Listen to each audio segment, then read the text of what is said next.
All right, Epic Games, the makers of the wildly successful video game Fortnite, is looking for a hero of its own. It's asking a judge to stop Apple from blocking Fortnite on the App Store. Our tech editor Dan Howley is back with us. Dan, pretty tough situation here.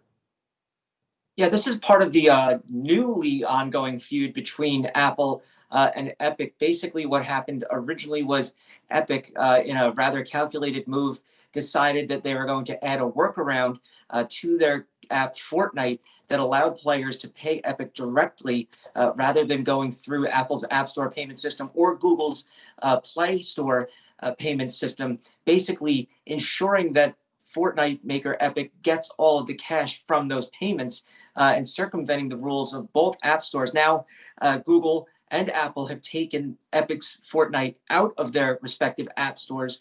And basically what's happening is Epic is looking to a judge to block its ability to stop Epic from allowing the games, Fortnite, to be in that app store. And it all comes down to basically what Apple is facing as far as antitrust investigations go, its app store payment system, and the amount of commission it takes from each company that makes a sale through the app store. So this cuts to the heart of the antitrust issue, and it really comes at a perilous time for Apple, because we saw they were before the House Judiciary Committee a few weeks back discussing this exact issue, and it really looks as though Epic set this up to happen at a time that would have the biggest impact against Apple. They've had an ongoing problem with the company for years. At one point, they didn't run Fortnite through Google's Play Store, allowing for users to download the app outside of that, but it ended up being more difficult for users, as Google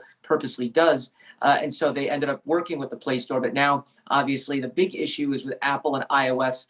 They made that commercial kind of harkening back to the original Mac ads back in the 80s to kind of press their case that this is basically Apple acting as the top dog now and kind of stepping on the neck of smaller companies. And clearly, that's where this issue is going to end up taking place, is the courts. Dan, what's the probability that this has a ripple effect on other app stores or for other gaming companies?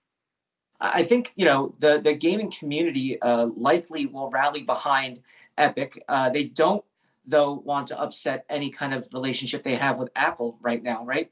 They look to Apple because, look, yes, they have a slight majority of users in the US, but globally, Google is the operating system of choice for the vast majority of people. But the reason why so many developers look to iOS is because iOS users spend more on their apps. So developers are going to go where the money is, and that's the App Store, or Apple's App Store, rather. And that's why they're willing to put up with that 30% commission, 15% commission for subscriptions after a year.